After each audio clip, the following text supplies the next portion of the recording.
came up on Fried Bologna, boy, what you expect?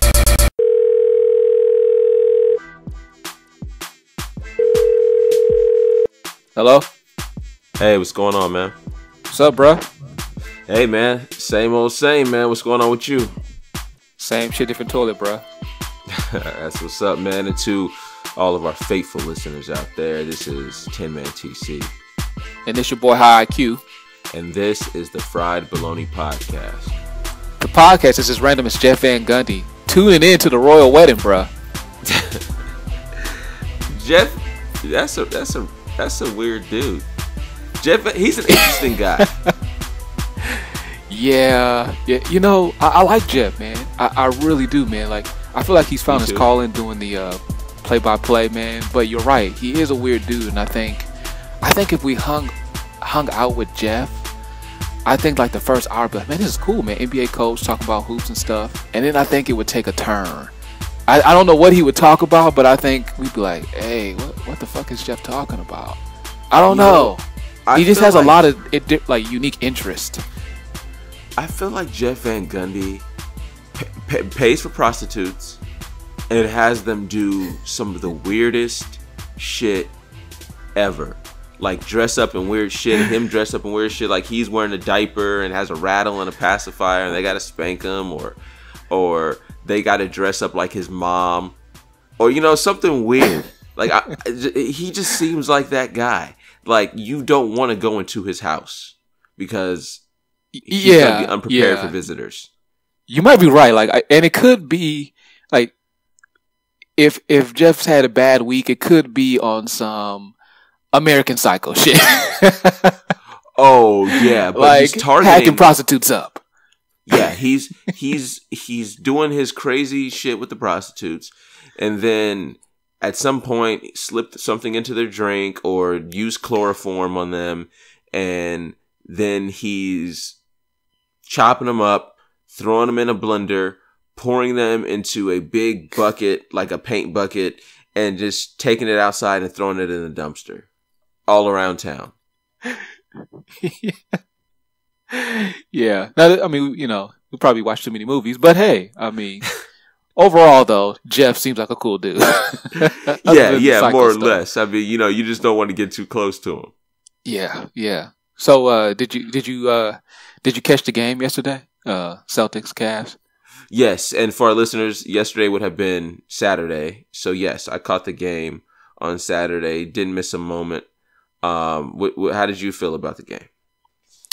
Look, I expected the Celtics to come out a little flat, you know, but the way they've been playing, I thought that they would put up a little bit better effort than that. But at the same time, they are a really young team, and it's easy to forget sometimes. Like, what is his name? Brown? He's like, what, 22? 20? Yeah. 22, 23? Yeah. And Tatum, around the same age. So, yeah. Here's a question for you. Speaking of Celtics, what do you do next year when Hayward comes back and you still have Brown and you have Tatum? What do you do with those guys? I think a guy like Tatum, it makes him hungrier because he is so young and he wants to prove himself. Like, yeah, he can be back, but I carried this team last year. This is my shit. Right. Let me show you why. And I think Jaylen Brown is the exact same way. I don't think it's going to be an issue for them to remain hungry.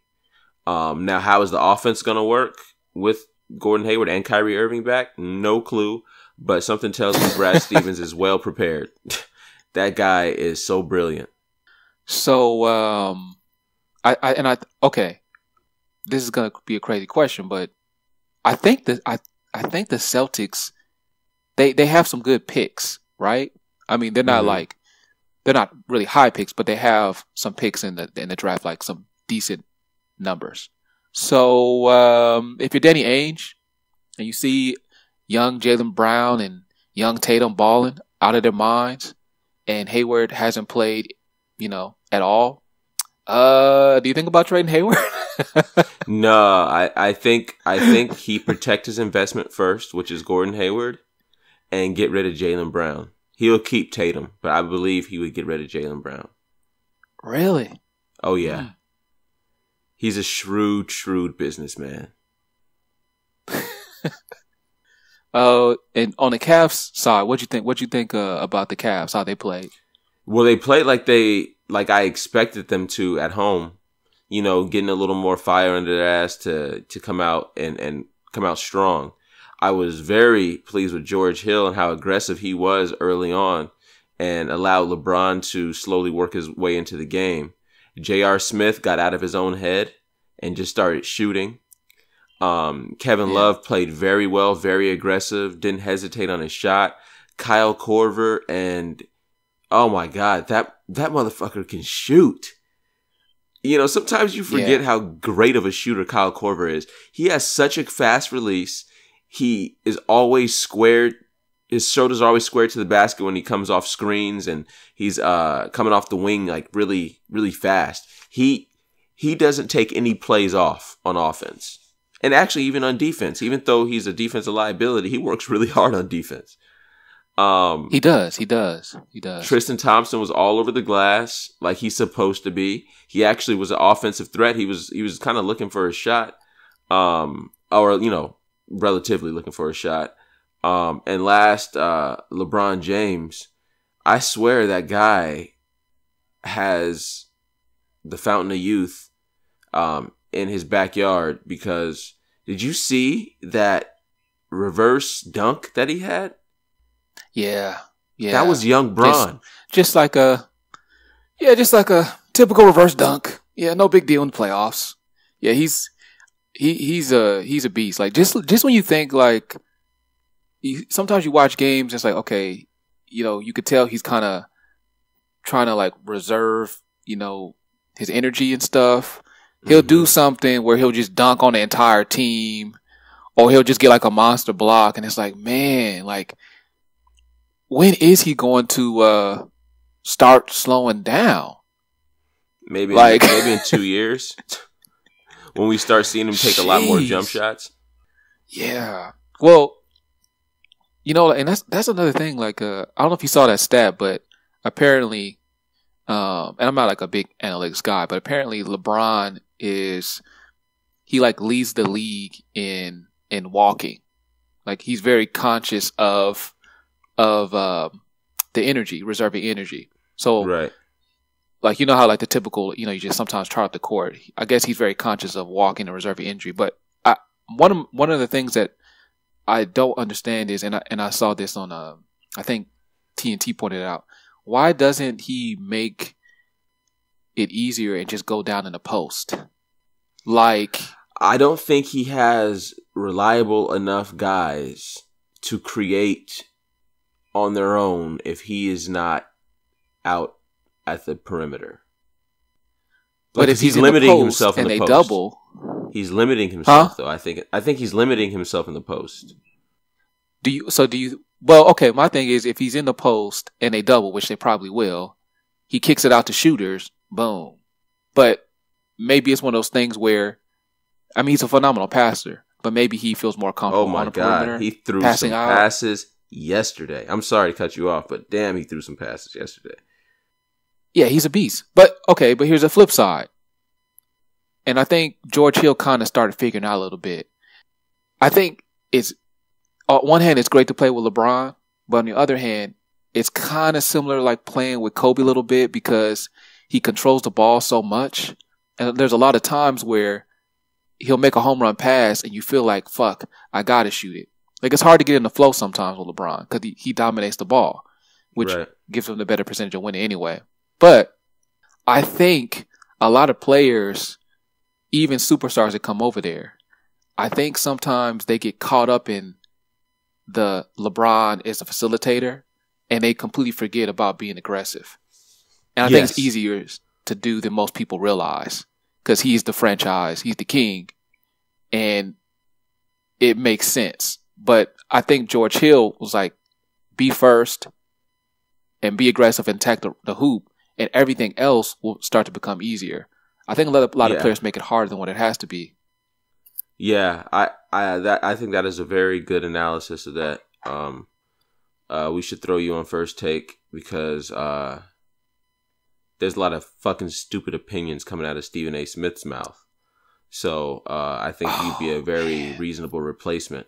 But yeah, I agree. George Hill came out aggressive right to begin with, like right from the start. And I think if all of them kind of look for their offense a little more, whether it be off of a pass or ISO, I think they're going to be in a better place, especially, obviously, if their shots are falling on a more consistent basis. Yeah. And ladies and gentlemen, this has been Fried Bologna Sports. Okay. Nah, you got something else about it? What was I gonna say? Fuck. Oh, do the Rockets play today? Yeah, the Warriors and Rockets play today. Today being yesterday, if you're listening to this on a Monday, which you likely are. What do you think, man? The only thing I have to say about that series is, I just don't. First off, I think the Warriors are gonna humiliate the Rockets, game 3. And I just think they just took a night off, honestly. I just don't think, and it's my personal opinion, I just don't think a team like the Rockets wins the whole thing. I just think like the way that team is built, we've seen it before. Like we've seen this with the Suns, the run and gun thing, right? And yeah, but that was a different NBA back then too. Don't forget. That's true. And also, I mean, maybe I'm a hater, but I'm just not a big fan of Harden. Like, I think he's an incredible offensive player, but I just can't do it, man. Like the lack of defense in the playoffs, I just can't. I can't do it. I knew this opinion was rooted in something. Yeah. I think if there is any team that can get by the Warriors, it is the Rockets.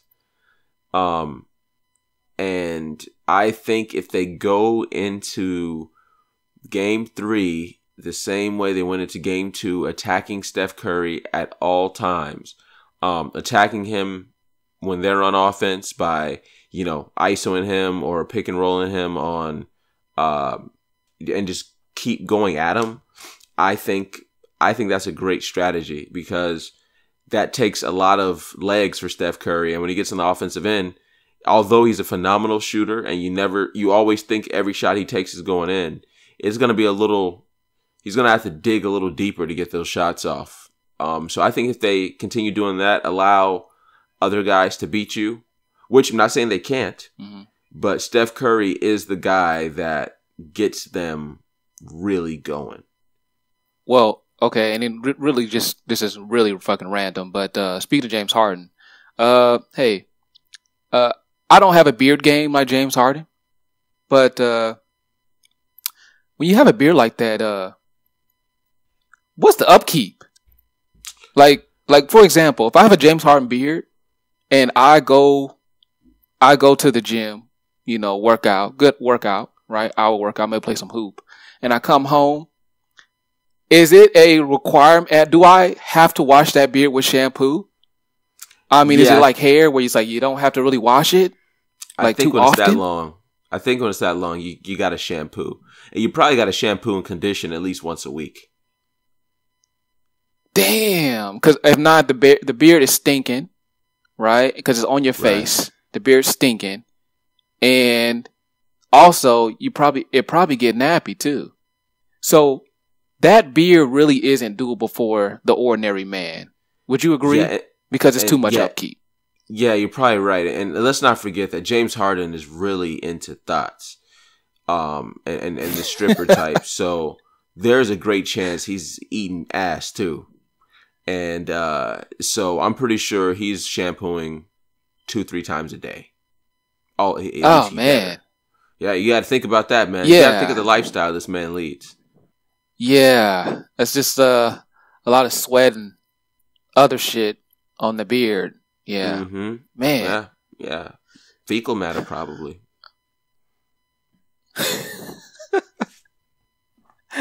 Well, apparently Speaking of that's fecal true. matter. Apparently beers have fecal matter. Yeah, they do, man. So I've heard.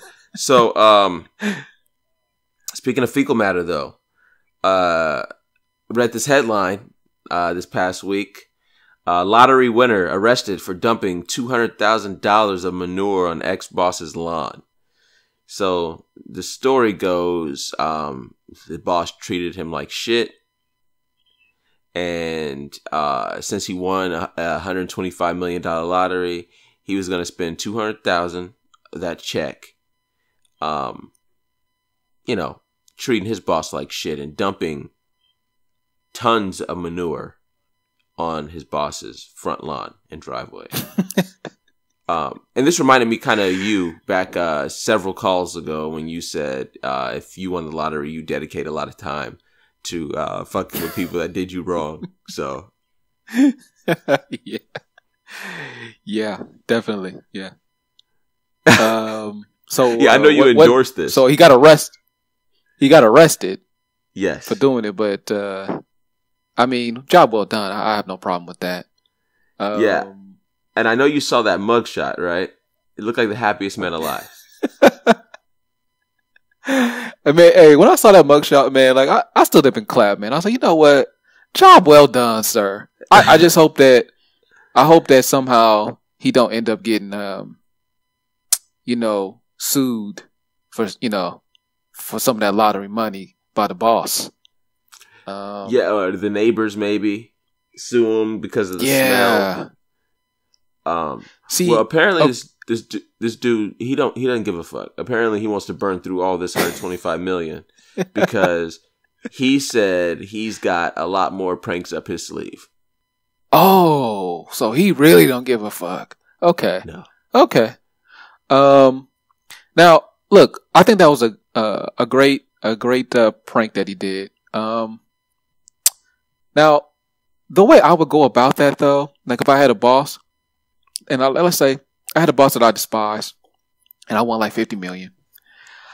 I think the way I would go about it is, assuming it's it could be any industry, right? But I would go to that place, go to that corporation, that company, and I would try to talk to anyone that is somewhat on that boss's level or even higher. And I would say, look, love working here and it's a great place. As you know, I'm a multimillionaire now. However, I owe this company a lot and I want to invest. I want to give you guys, $5 million, but I do think there needs to be some changes in management.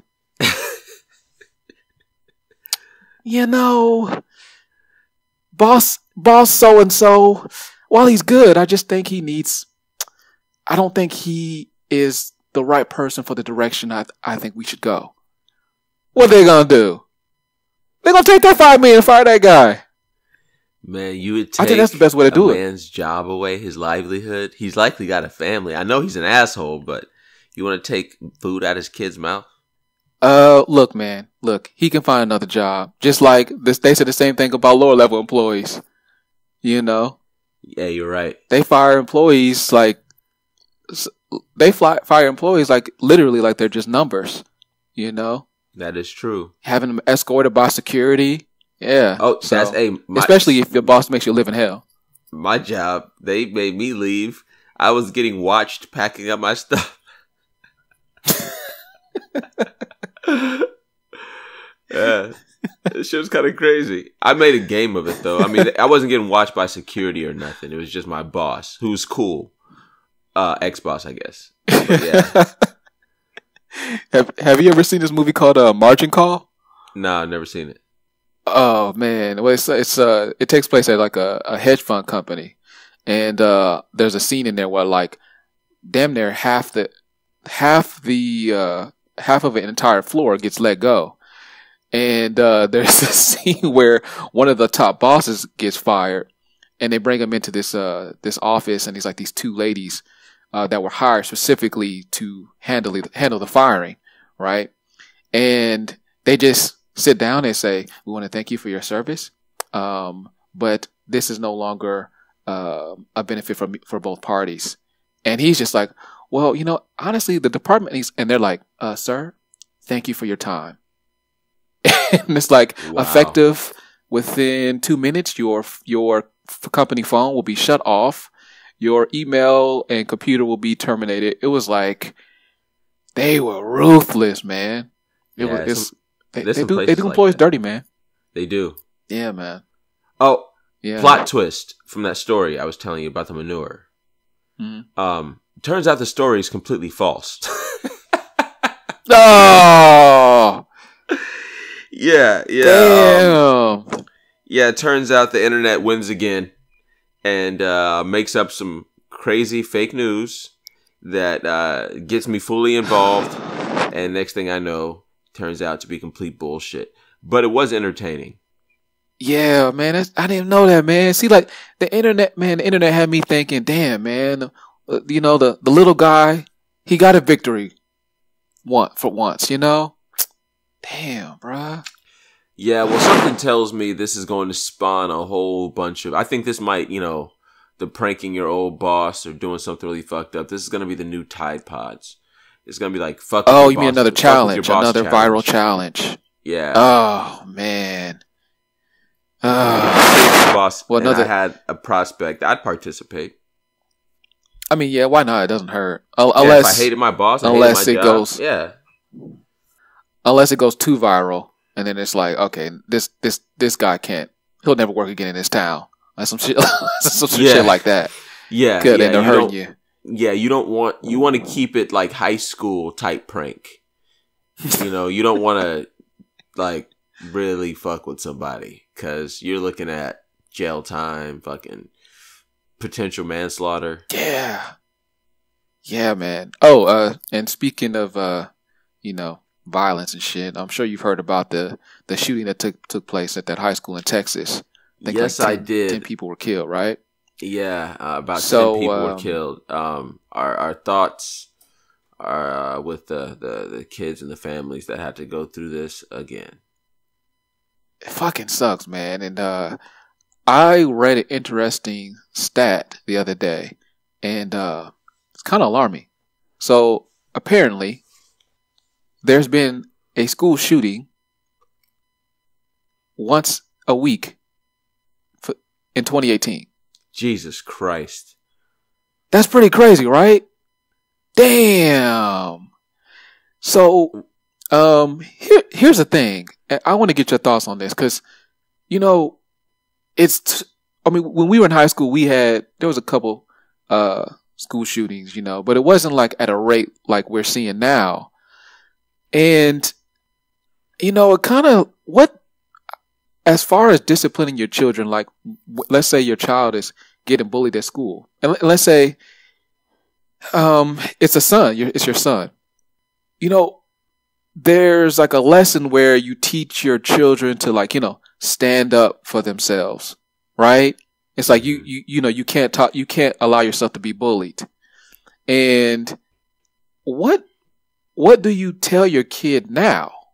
Because it's like if my son came to me and was like, yo, I'm getting bullied, everything in me as a parent, as a father, would tell him, like, stand up for yourself. Like, like when we came up, it was like, stand up for yourself. After school, maybe fight. you get in a fist fight. Yeah. And you like, at the end of the day, win or draw, win or lose, you still, you command respect that way. Right. But am I supposed to tell my fucking son that now? Would a dude might come back and just go crazy? That's fucking nuts. Yeah, what do you do? My son that and make sure I hide all the straps in another place. Jesus. Yeah, that's I don't know how to answer that question, man. I really don't. And the fucked up part about it is it doesn't even got to be my kid that's getting bullied. It could be another kid that's getting bullied that decides to take it there. Right. It doesn't even got to be somebody that's, being bullied. It just could be a social outcast. Somebody who nobody talks to, nobody seems to like. Girls don't give them the time of day. Sexually repressed young men But you also got to think about this too, man. Is we'd have black sons. Black kids don't shoot up schools. No, that's one thing black kids don't do. Yeah. I mean, black kids bring guns to school, but that's usually because they don't want to get fucked with by either one particular person or somebody on the way home from school or something like that. That's true. They're not going there to lay everybody down. That's not how we do things. And I was talking to a friend of mine, and like she was just saying, well, you know what, I think teachers and students need to be just more aware of their surroundings. Like sometimes you can tell like the kids that are going to possibly do some harm to everyone in that school, right? And I was like, okay, yeah, I kind of see your point there, but certain schools are humongous, and there are like so many kids. Some kids are invisible to most people, right? And I sent her this video. I'm not sure if you saw this video, but it's like it's on YouTube, and the video, the title is something like "How aware are you when it comes to gun violence in schools or whatever," right? And it just shows like maybe 6 scenes that take place in a high school, like kids studying at the library and eating at the lunch hall, and you don't think anything in the video until they replay it, and every scene there's a kid like in the background doing something like that reading about guns, like hate. Yeah, I have seen that video. Yeah, shit is real, man. Yeah, shit. I'm gonna get really corny, and by corny I mean like you don't expect to hear this from me, but I think where it needs to start, man, is we need to start being kinder to one another. We need to teach our kids to be kinder to one another. You don't have to be friends with everybody, but you got to treat people with respect and treat them kind, period. Because not only do you not know what that person is going through, but kindness goes a long way. Kindness is infectious. Be nicer, be kinder to people.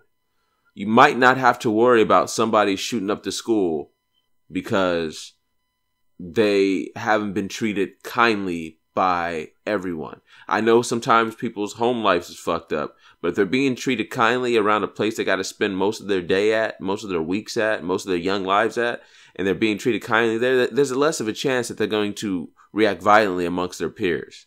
The second thing is, these girls got to stop being so fucking mean to these young men. Now, let me explain. I'm not saying that these young girls got to start fucking all these kids just to make sure, all these boys just to make sure that they're not sexually repressed and they don't start shooting shit up. Not saying that. I'm saying young girls are very mean to young boys who might have a crush on them, and the girls have no interest in them. The way they shut these guys down kills their confidence. It backs them into a corner, makes them scared, makes them frightened, makes them never want to talk to a girl again, and then starts the snowball of very erratic and weird behavior because of getting constantly rudely rejected by girls.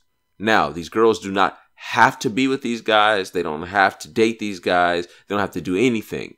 But if a guy shows you interest, and even if he doesn't know how to say the right things to you sometimes, if you shut him down nicely, without killing his confidence, there's less of a chance that he might not act violent towards girls or towards other people in the future.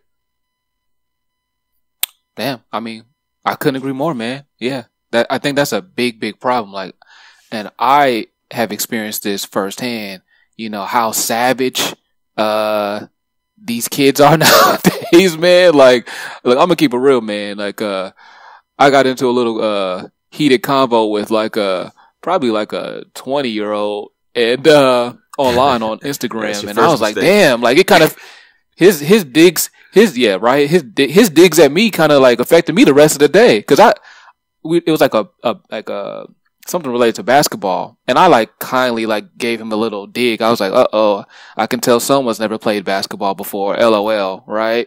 And then I got a notification like, "Oh, you know," he replied back.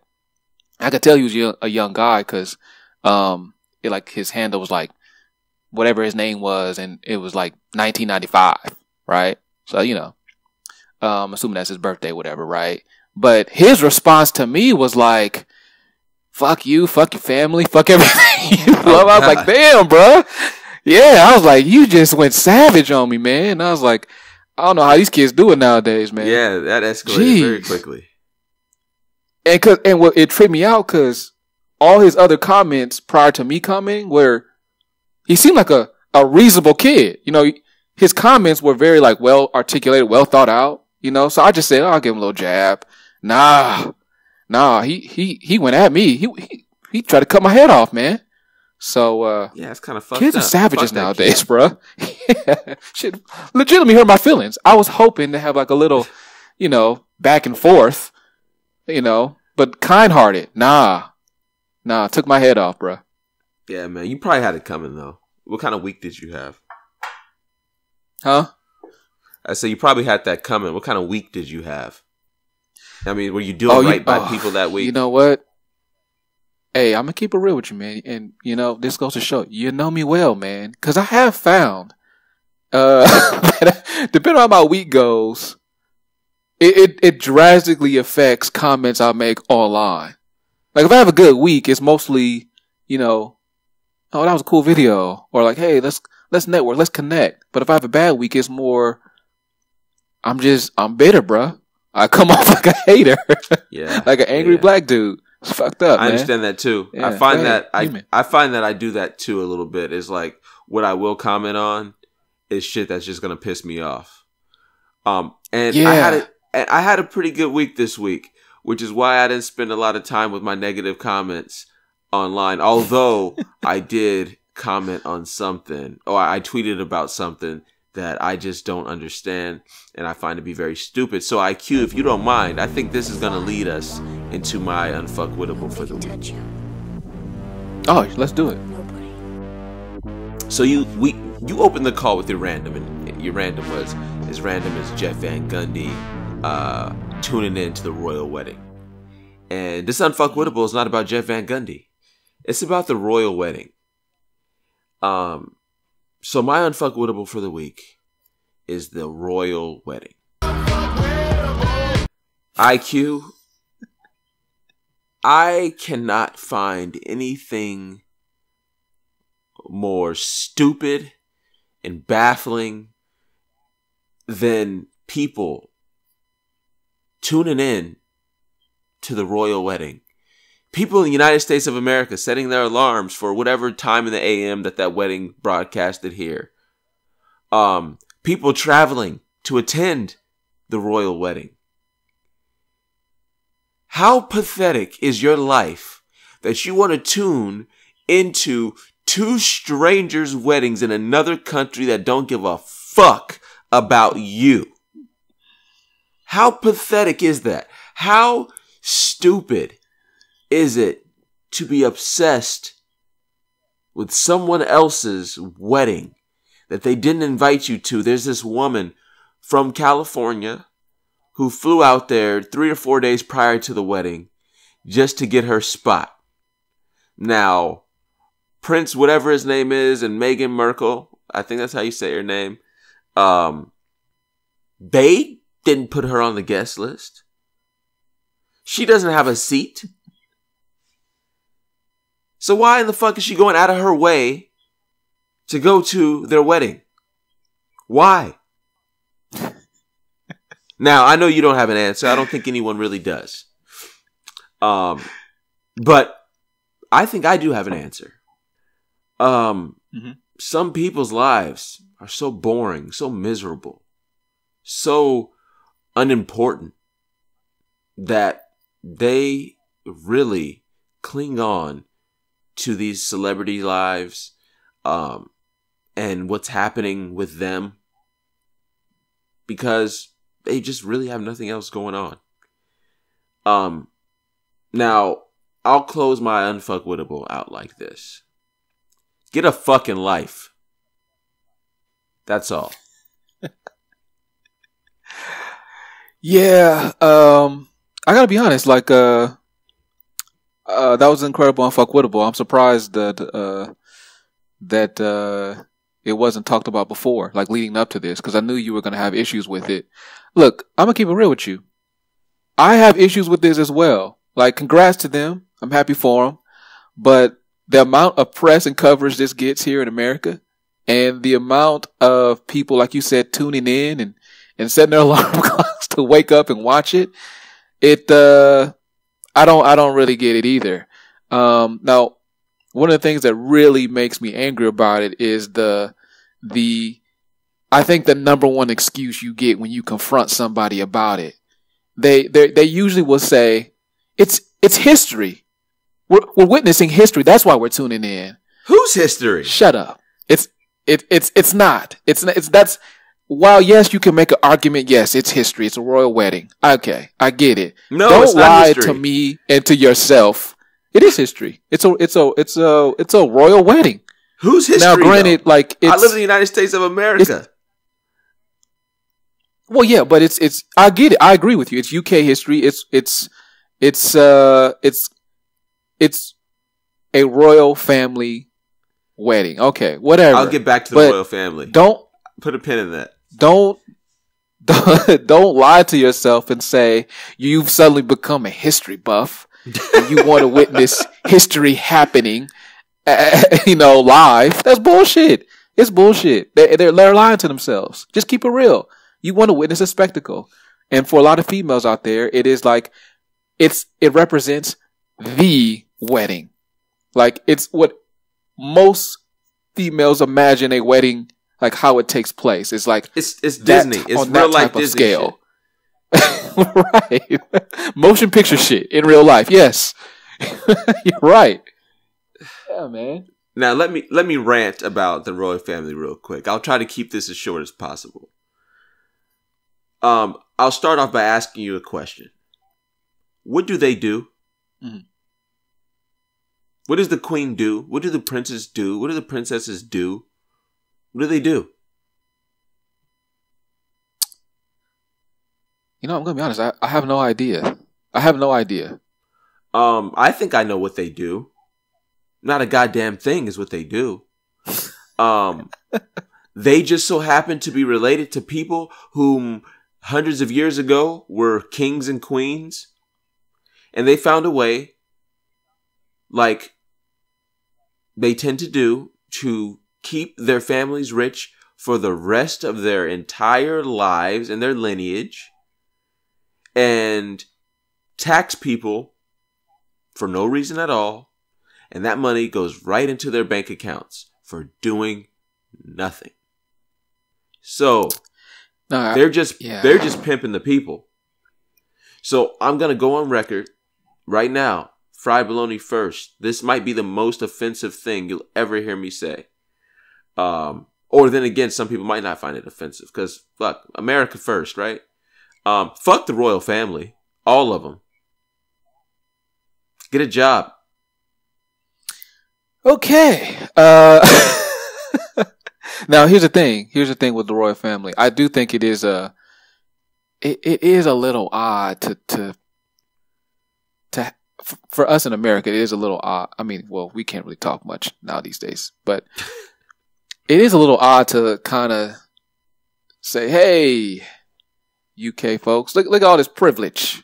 Look at all this privilege we have." Like, it's like we were just born into this, Like, there's no like to become a member of Congress, you kind of have to put some work in, Right. Now, granted, everything's about who you know, but at the end of the day, it's like you went to school, you went to college, you probably have a master's, you probably served, as a public official for a number of years before you got to Congress. There's a track record there. I just wouldn't feel comfortable if it's like, okay, this is our new president. He's Barack's son, so he's the president. It just seems like there's a recipe for disaster. Isn't that stupid? It just seems like you're setting yourself up for failure. But hey, like I said, we can't talk much these days. No, we can't. No, we can't. And also, you say Congress really funny. Just really? point that out. I know our listeners are thinking it. I'm just gonna go ahead and say it. The other thing is that's kind of messed up to me is okay, now they televised it, whatever. It was on multiple channels and stuff, right? So, like, I was scrolling the other day and it was like Royal Wedding Live, like almost on every channel. Then I came across something. You're looking in the guide, and the title of the show was 20 years later, the death of Princess Diana. Oh, and I was like, really? Damn. Really? That's fucked up, man. Like, on this guy's happiest day of his life, he's getting married, and you're gonna air that? I don't know what network it was, but I was like, hey, they're a piece of shit for that. That's fucked up. That's foul. Yeah. And I mean, Big and Pac did a lot more for people than Princess Diana. And nobody gives a fuck about 20 years later with them except for these hip hop forums and maybe Twitter and IG for like a day.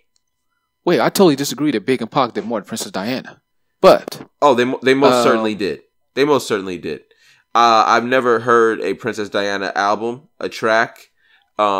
She's never rocked a crowd before. I mean, yeah, Princess Diana was cool and everything. I hate that she died. I'm not, I'm not shitting on the fact that she died tragically. I'm just saying Big and Pac died tragically too. And I feel that they did more. Okay. Now there's several points I disagree with. Okay. Now to be fair, Princess Diana died tragically, due to circumstances that she didn't cause. Now, Big and Pac, they did die tragically and they were murdered, but a lot of that stemmed from them going back and forth, right? The other thing is, I don't know how much at that time they were doing in the community, though. Like, how much were they truly giving back? I mean, at least with Princess Diana, there's a track record of like her really going, I would say, above what she had to do, what she was required to do. Their music to help her country. She seemed like a genuinely nice person.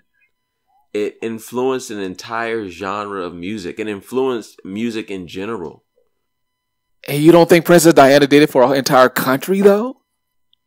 Our entire country, she did it. Yeah, but she didn't do it for our country.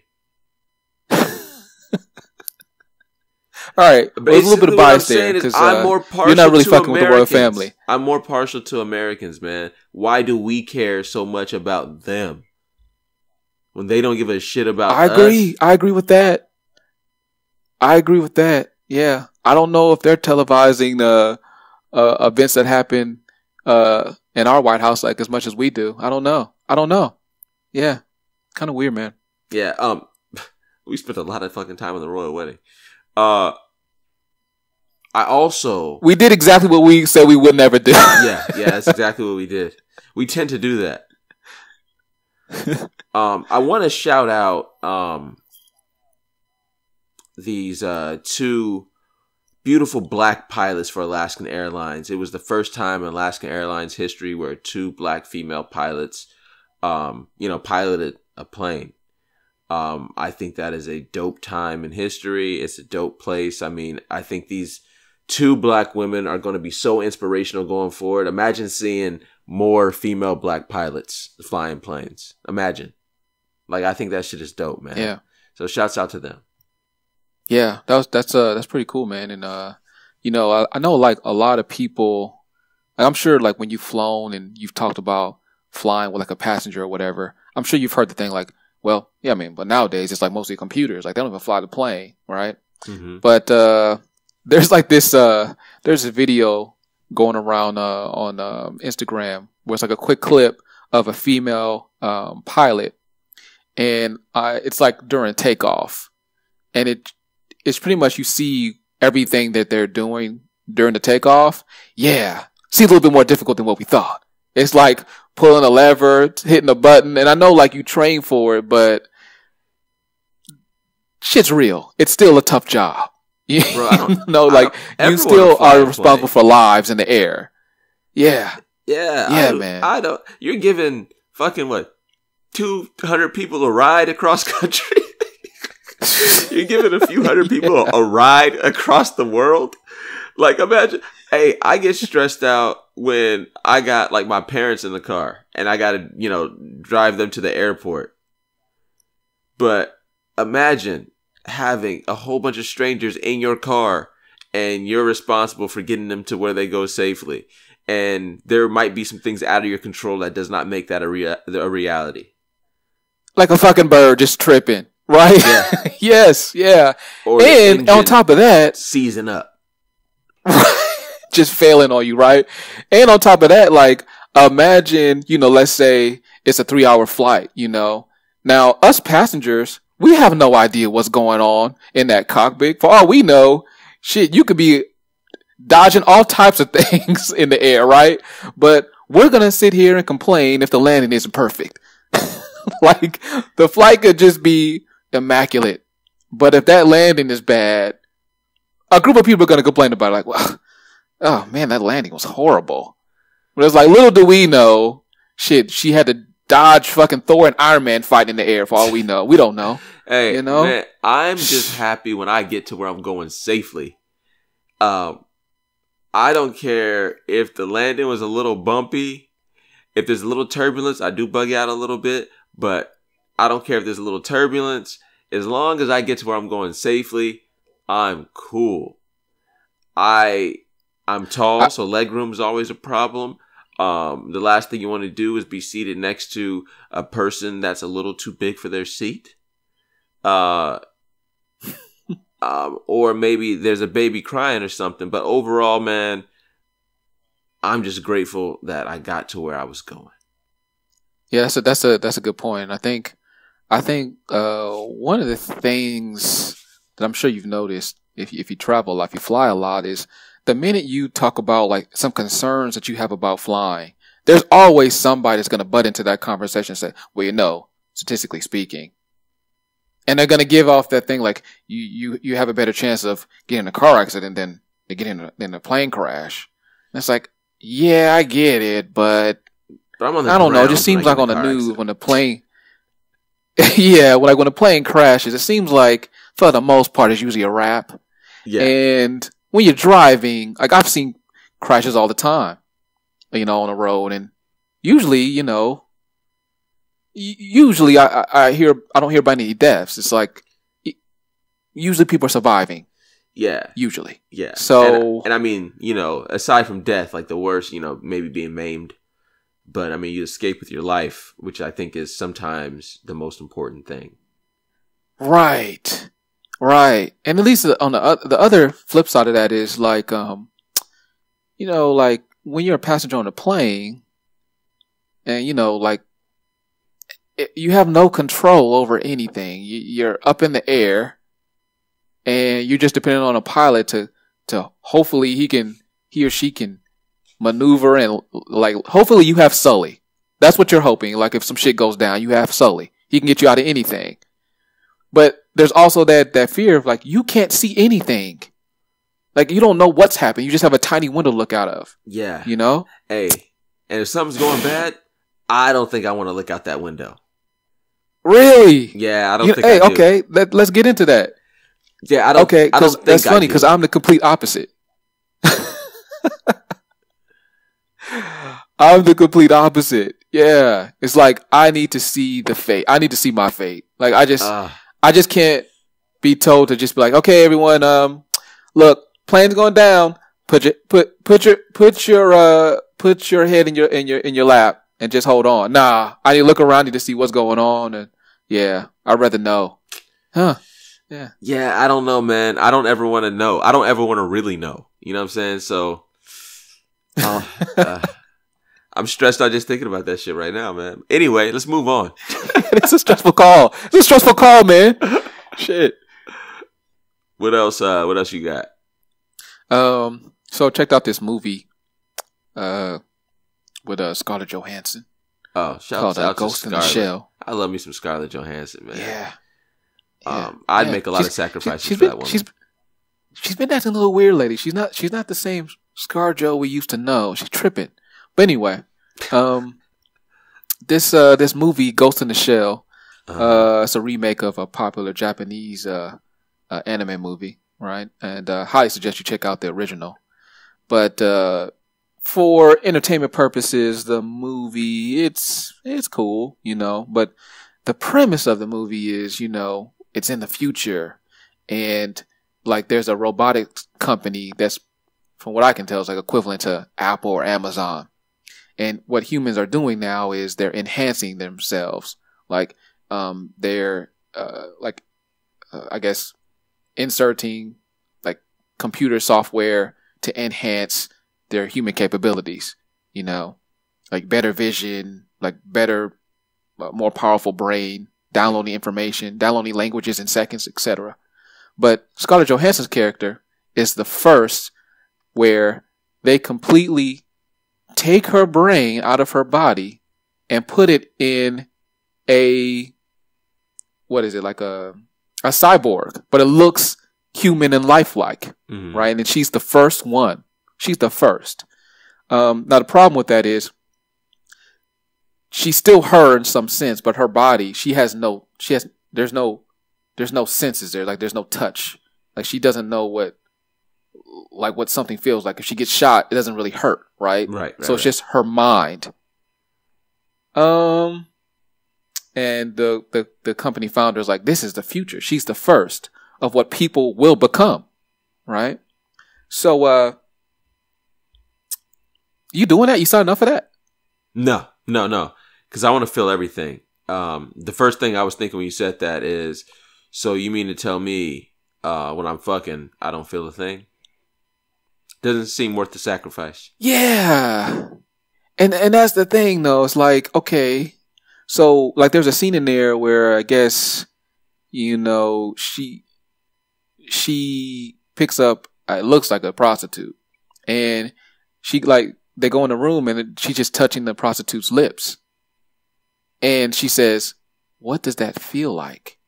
And I was like, oh man, that would be fucking tough. Yeah, not like, worth it, man. You have no feeling. Don't get me wrong. I would love to not feel getting shot, but I'd rather feel getting shot just to feel the necessary sensations for pleasure.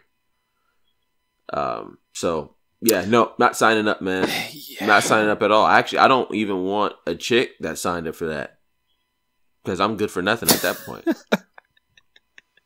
I think I'd be hesitant, but there would be certain circumstances where I'd be like, okay, sign me up. You know, like if they were like, knock on wood, if they're like, IQ, you know, like you only got like, you know, 2 months to live, you know, but there's a cyborg program we're implementing. If you want to try it, I'm like, all right, sign me up, doc. The other thing is like, you know, if you are that type of person where you're like, I want to live forever. I want to be immortal, and everyone else is doing it. It may be a tough call just to go peacefully when they can just prolong your life for 100 years. Yeah, but that's only going to be for the rich, though. I mean, I think you saw that movie with Ryan Reynolds, right? And that other guy where, I think it was Ryan Reynolds, where they basically put the guy's brain in Ryan Reynolds' body, or vice versa. Oh, yeah. Yeah, that was pretty much the same premise. Yeah. Yeah, no, and it's only reserved basically for the rich. Nah, man, I want to, when you gotta go, you gotta go. I don't want to live forever. I want to live for a long time, but not forever. And you know what? You brought up a good point, man. You said it would be for the rich, and you're right. Initially, it would be for the rich, and then as it becomes more mainstream, it's like they would have certain models where it's like, well, the Model X here, I mean, this is fully capable, meaning like you'll have athletic skills and, you know, you'll be able to dunk like LeBron. Yeah, but it's like, but the base model here, it's like, well, it's not as good, but this is the affordable one. So you're walking around like a fucked up cyborg. It'd be like but the there's iPhone rich 5C people around that have whatever. Right. Apple would definitely fuck people over with that. Apple would create like the rich people model would be like, you know, if we're doing it like in gigs, it would be like the 10 terabyte version. And that's for the rich people. And then like the poor people, they would give like a 64 gig. But then the next year, they wouldn't even have a 64 gig available. It would only be a 256 gig. And it would just price out people. Right, it's like depending on the gig is how long like the battery life of the cyborg lasts. So it's like, okay, the base model, it's gonna be you got about 4 hours of battery life, then you completely shut the fuck down. Yeah. It's like, well, what am I doing 4 hours if I go to work and stuff still? You know, it's like, well, you can upgrade. Yeah. You know, meanwhile, like LeBron and fucking like Bill Gates have the like the Iron Man level of the cyborg. Yeah. Yeah. Fucking Tony Stark edition. Jesus. You know, yeah, scratch that plan, man. I hope that doesn't happen. Yeah, it better not We'd be in the base models. We get the Fried Bologna cyborg. Fuck. Shit. And, I mean, you know, that would be the 16 gig model.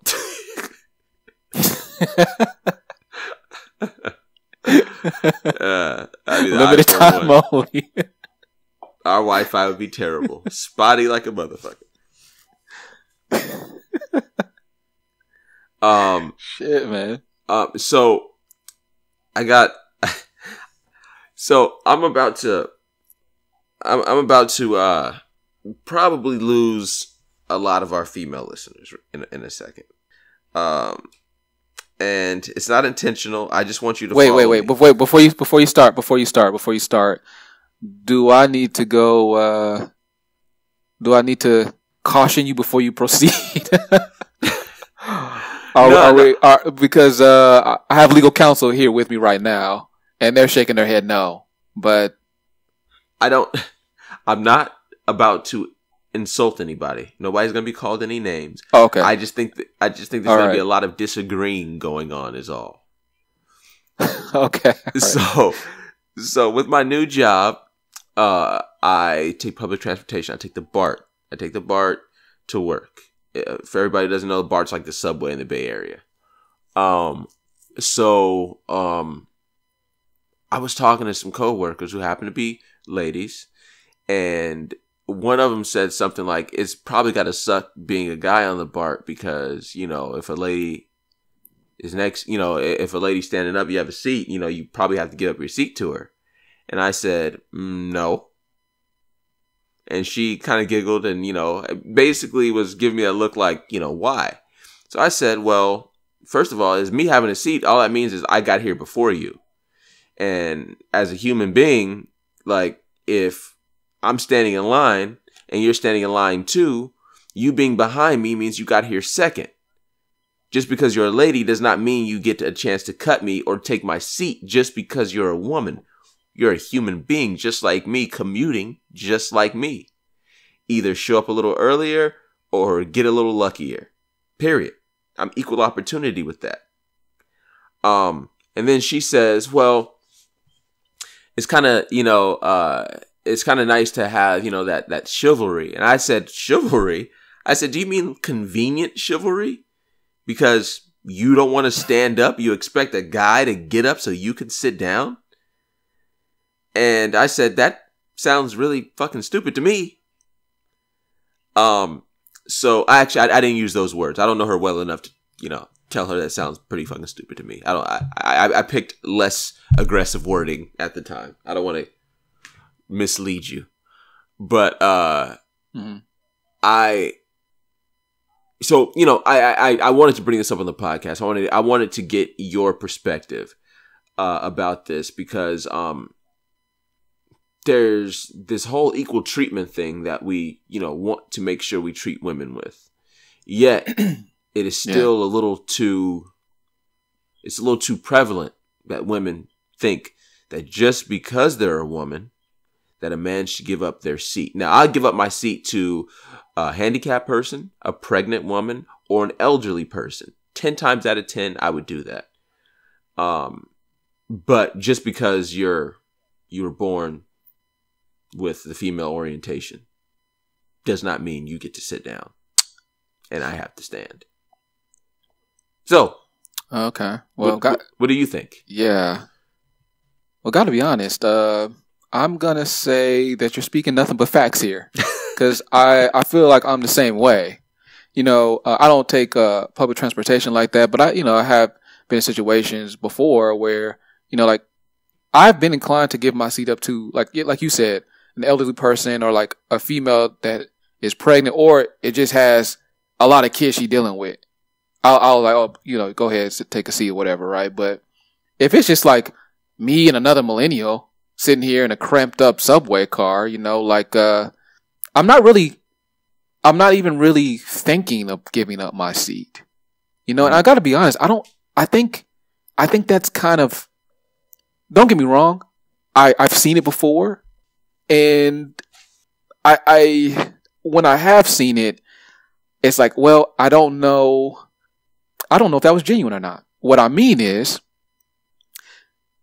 if I see a guy give up his seat to let possibly the next Victoria's Secret model sit, I'm like, well, I don't know if that was really a kind gesture on your part, right?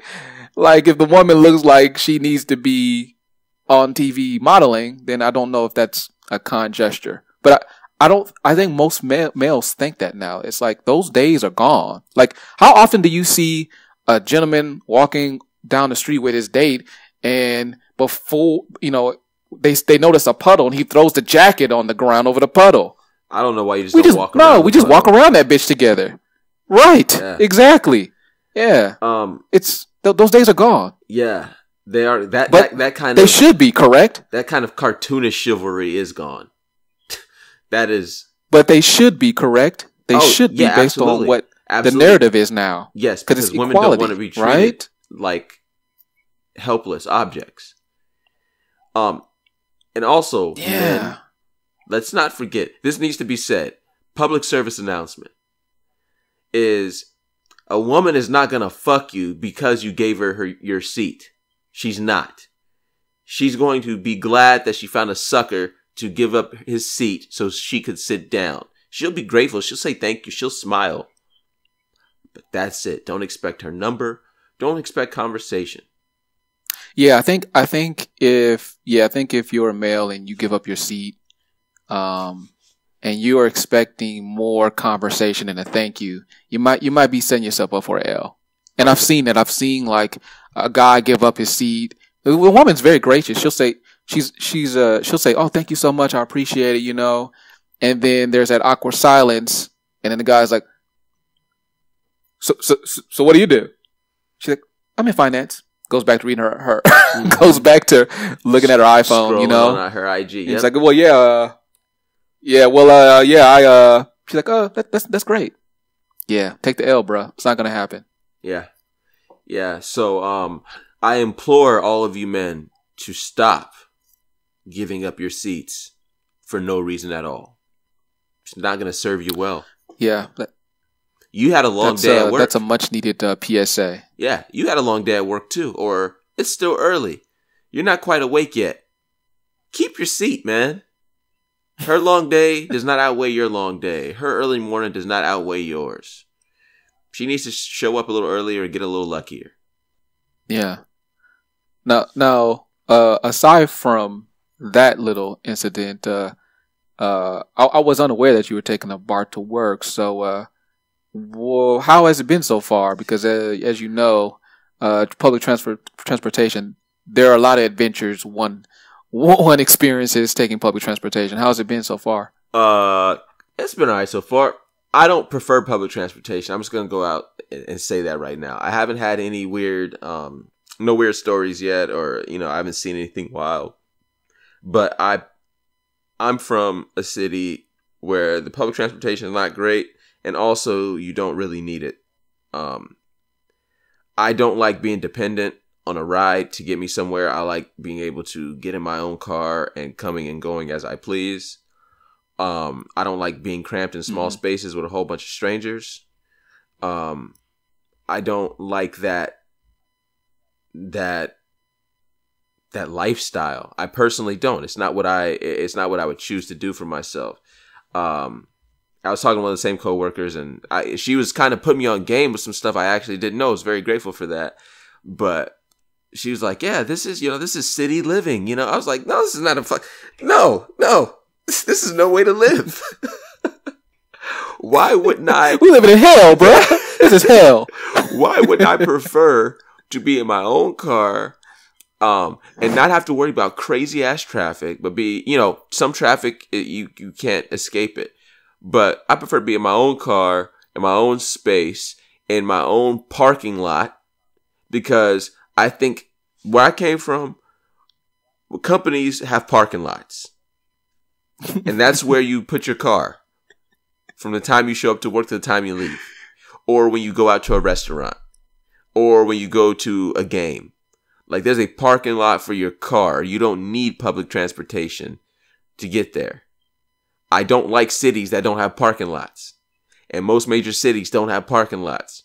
So that's why I never really like being in those big cities. I'm talking San Francisco, New York, I guess Philly too. I ain't never been there though. But cities like that, I don't want to fuck. LA, nah. I prefer not to. I need a parking lot. Yeah, make that bitch underground parking too. But I don't care how they make a parking lot. I want one. I'm with you on that, and like I think we've both worked with people where it's like they really live up that city life stuff. Where it's like oh yeah, I take the bus every day to work, or it's like, oh, I bike to work. And it's just like, yeah, I just can't do that, especially biking. Like, I was talking to a guy one time. He was in IT, and he used to bike to work every day. And I was like, man, you know what? Maybe I could try that. Cause he's like, yeah, like I save so much money. It's so convenient, no sitting in traffic, And I was like, well, how far do you live from work? He's like, it's only like about, I think 8 miles. And I was like, okay, well, here's the thing with that. Like, if you're in a corporate environment, like, you need to be presentable, and you need to smell good and look good, And I feel like biking to work 8 miles, I mean, that's not a long distance on a bike, really, but you're running the risk of showing up to work funky. You really are. You're pushing the limits. I think you really, especially when it comes summer. Because like that IT professional that used to bike, while he never smelled bad, there's a scent. Like when you perspire, there's a scent. It's like when someone passes by and they're wearing cologne or perfume, it's like you get that scent. But when someone has biked to work, there's a scent. Yeah. It's not funky, but it's not pleasant either. Yeah. Right? Yeah. I guess they don't care about that. They don't care. Yeah. Oh, God. Yes. I'm so glad you brought that up, bro, because I think that is a word that only African American people know. Because this is just a hypothesis, but I think that no other culture knows what that means. Because I actually told that to the person, because I said, yeah, like I would love to bike, or shit, I would even like to take just ride a motorcycle to work. But I even said this to him. I said, but the only problem is, it's like you come to work and you end up smelling like outside. And he's like, what do you mean? I was like, well, like it's like the odor from outside, like it stays on you. He's like, well, I don't. What does outside smell like? I was like, wait a minute. They don't know what that means. It doesn't smell like inside. What am I supposed to say? So I was like, they're not smelling this outside scent that they're carrying. I was like, interesting. It's like, I need to go back to the lab. Yeah. Crazy, man. Yeah, and last thing about riding the bike, let's not forget that you're also putting your life on the line every single day. Because riding a bike in any major city is dangerous. I remember growing up, riding my bike on the sidewalk. so you're not in the street. But apparently that's illegal in major cities. Obviously, because there's a lot of people walking, you can't, be riding a bike and running people over. But there's a bike lane, which is in the street, which is where the cars are. That shit is dangerous, yo. I'm cool on that. Yeah. And then you always get those bikers that are, those like cyclists that are, it's almost like they are looking at the bike like it's more than a bike. Like it's like, no, this is a vehicle. It's like it always weirds me out when I see like a bike about to make a left turn with other cars. It's like, it's kind of risky. They should wait at the crosswalk. Exactly. Because I think it makes everyone's lives easier. No one gets killed, and no bikes are wrecked. But hey, if you can't do 35 where it doesn't seem like you're going really fast, then you shouldn't be on the road. And I mean, going 35 on a bike is pretty fast. Going 35 in a car is pretty slow. Right. Yeah, man. Even with motorcycles, I'm gonna keep it real, man. Like, I think we both have friends that are. I think we have a mutual friend that's a motorcycle used to. And he's talking about like, yeah, man, I got up to like 85 on the freeway. Man, it was dope. And I was like, now I'm gonna keep it real with you, man. Maybe I'm just not an experienced rider, but I've run a motorcycle maybe like a handful of times. And now, granted, when I say motorcycle, I'm talking like the lower level motorcycles. Like, there's levels to it. Mm-hmm. I'm not talking about the big ass Suzukis that can go 200 miles an hour and shit, right? But I think the fastest I've ever gone on a motorcycle is probably like, I would say like maybe 45 or 50 miles an hour. And it felt like I was going 150. Like, I don't think I'll ever get the hang of I don't think you'll ever see IQ in a road on a motorcycle and you hear that, nah, it won't be that. It'll never be that. I don't know how people do it, man. Motorcycles scare the shit out of me. Feels like you have no control. I've never ridden a motorcycle before. I have no desire to. Seems like the most reckless thing I can imagine doing, and I'm not a very reckless person. I would say it's, I think for an ordinary person, I would say it's top 3 most reckless things you can do. Yeah. Probably the number 1 is like randomly decide to go to a boxing gym and fight, but that's crossed out from me. So I was gonna say going in raw with a prostitute was probably number 1, but I think your number 1 works too. Oh yeah, but I hear you on that, but it's just like a lot of people do that. That's celebrity life now. Yeah. I mean, yeah, that's the norm. Yeah, I mean, and some people go into a boxing gym without having any formal boxing training and getting in the ring with someone. A lot of people consider that very reckless. So, I mean, I guess it depends on who you ask. Yeah, but you forget I was certified. I am certified in whipping ass. So I felt like, okay, who certified I don't have you? a legit boxing license. The streets. Wait, hold on. Let me say that in Gucci voice. The streets. The streets. The streets, bruh. But let's be honest. I don't know about you, but I'm gonna keep it real with you. I would only say in my lifetime, all the fights I've seen in the streets.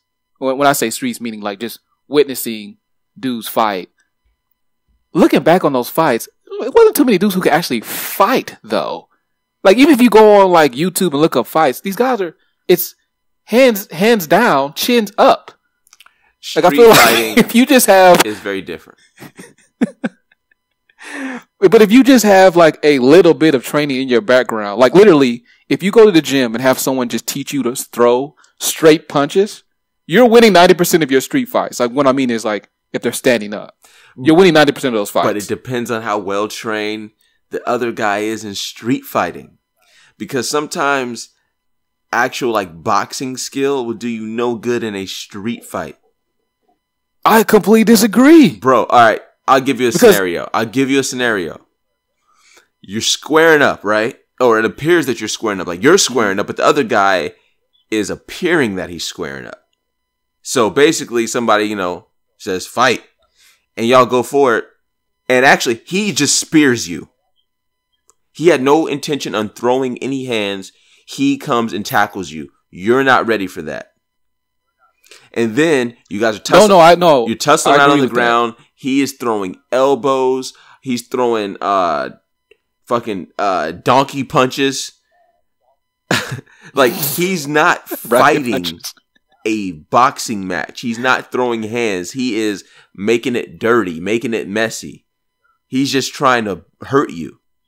No, I agree with that. I should have clarified. I meant like street fight, meaning like it's you and your friends, and it's like it's just strictly hands. Like, the shit you see on YouTube all the time, where it's like, whenever they start wrestling on the ground, people separate them. Like that type of fight in the streets. Yeah, you're definitely winning those fights. Now, if it does go to the ground, which reminds me, we need to find a way to share this on our social media channels. I did watch a fight where it did get taken to the ground. It was like a viral thing, some fight that took place at like some restaurant or something, and it was a quiet dude. And whatever reason, the video starts where it's like this other dude's like, "What you want to do? Now, what you want to do?" "Nothing. That's what I thought." And the quiet dude like mumbled something, and then the other dude was like, "Or what? Or what?" And then before that dude could react, the quiet dude just he put that dude in a body hold, tackled him to the ground, and then decided to proceed to just beat his brains in, bruh. Like, he knocked him out already, like with one punch, but decided to hit the dude like 8 more times while he was unconscious. I was like, yeah. The loud dudes always be getting their asses kicked, man. Yeah. It's like, bro, how embarrassing is that shit, man? Like, and now it's viral, and all these dudes are commenting on your ass whipping and saying like it's always the loud ones, that don't know how to fight or whatever. Hey man, for all we know, maybe that dude was legit, like, about that life. Maybe he does have a good track record of whipping ass, and for whatever reason, that ass whipping got caught on tape. His reputation's ruined. It's done. He can never go back in the streets and act like he is who he used to be. Yeah, you're right. But that's on him. That's his fault. He brought that energy on himself. That's why, hey, I know this might come off like me sounding like a punk, but whatever. I know I ain't a punk. There's usually never a good reason to fight anyway. Like, you don't have to fight. I agree. I think that you should always prepare yourself in case there's a fight. You shouldn't take anybody's shit, but you got to weigh out why you're fighting in the first place and what it would mean once the fight is over. You're fighting over basketball. Okay, I'm playing a pickup game that doesn't really matter, and I'm getting into it with a complete stranger. This is kind of dumb. Now, if he puts his hands on you and he takes it there, then you got to fight. But if y'all are just jawing with one another, there's no reason to fight. I think I'm so glad you brought that up, because I think getting into fights over a pickup basketball game is one of the dumbest things I've ever seen. It happens every weekend, but I would say that's up there with fighting over a chick. Yeah, you don't. And fighting over a Madden game. Fighting over Madden. I think it's just, those are all rolled into one like shit. It just doesn't matter. I've wanted to fight over Madden before. Same here, but you catch yourself. You catch yourself. Same here. Yes, and I've almost fought, actually most of my near fights have all came from hoop anyway. But I was definitely a lot younger too. I understand why young guys fight over hoop. And when I mean by young guys, I'm talking about maybe 20 and down. Like anything over that is a little too old to be fighting over hoop. Yeah. And the same goes for like the older guys that be at these parks, and it's like they'll be like 28, 29, they're playing against 20, 21 year olds, and they're just talking like crazy amounts of shit. is okay. On one hand, I respect maybe the competitive nature of this individual, but on the other hand, I'm kind of like low key embarrassed for him because I'm like, I could tell this is the highlight of your weekend, and I'm like, a fucking pickup basketball game. I got more important things to do. Yeah, absolutely. You know? So I am embarrassed for him. Yeah. Yeah, and I think most guys, I'm sure you've. Go ahead. I'm sure you've experienced this. Like this happens mostly like at the park, pickup games. Not so much like rec league, but you have guys, older guys, where it's like there's no way they can keep up with these young guys. These young guys are fucking dunking from the free throw line. Some of them, right? Mm-hmm. And what they try to do is implement these veteran moves. But in reality, they're literally blatantly just fucking cheating. Like, stepping on your toes while you can't get a rebound. You know, like, shit where it's just like... Just really trying it's hard for you to call a foul, but... Trying to hurt you more so than really competing. Because they can't play with you. Right. Yeah, definitely. And you know what you do with those guys is... We wait till the game ends, and then you just go home. Because it's going to end in either you getting hurt or you having to fight. And none of those things are worth it in a pickup game. Yeah. And now, don't get me wrong. I'm not saying you just take that shit the whole game. You give it right back. But when the shit starts getting a little too heated, when you realize that, oh, these dudes are just trying to fight. It does not make you a punk for not fighting. It makes you actually pretty... You got your priorities straight. Yeah, I agree. I just wish for once I could go to a park, play like some competitive basketball, where it's like, you know, there's shit talking, you know, it's physical, but at the end of the game, it's not Birdie telling his man to get the Glock and shoot everybody on the fucking court. You know, like, I wish it could just end after the game ends, not like on some Tupac shit above the rim. But see, that's why you don't play at parks, man. If you want that, you got to go to a gym, a legitimate gym with legitimate hoopers. Yeah, you're right. Get all that. But I'm too old for either of those things. Fucking right, man. I don't even want legitimate runs anymore. I don't want to get tired, and I don't want to play hard. Wait a minute. Are you implying that you're thinking about retiring? Oh, I've been in and out of retirement for the last 3 years. Look, man. Maybe we got to say this for the next call, but I'm genuinely hurt to hear that. I always figured you'd be kind of like one of those lifetime hoopers. Yeah, you know? that's for our homie Licks. Shout out to Licks, by the way. But shout out to Licks. Yeah, I'm not, man. I realize I love hoop. I love playing, and my attitude changes like every summer. But I just don't feel like running anymore. I don't feel like being sore anymore. And I know I should run because it's just good for your health. But man, I just like breathing hard, being out of breath, and fucking running and jumping. That's too much now, man.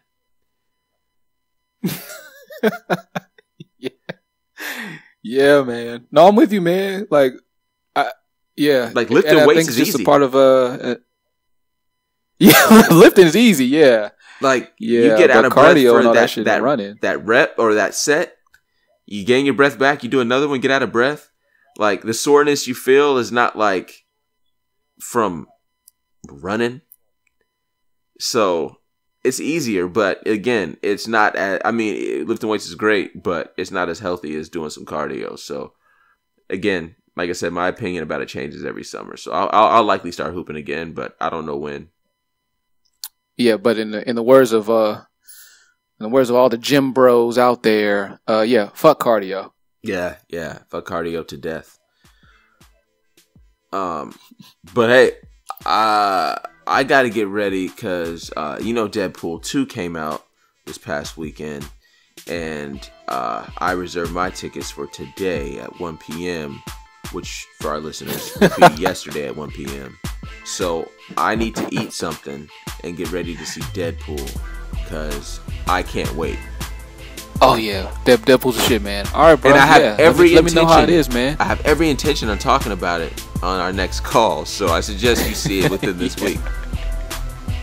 Yeah, I'm gonna try, man. You know I'll be lagging on fucking Marvel movies, man.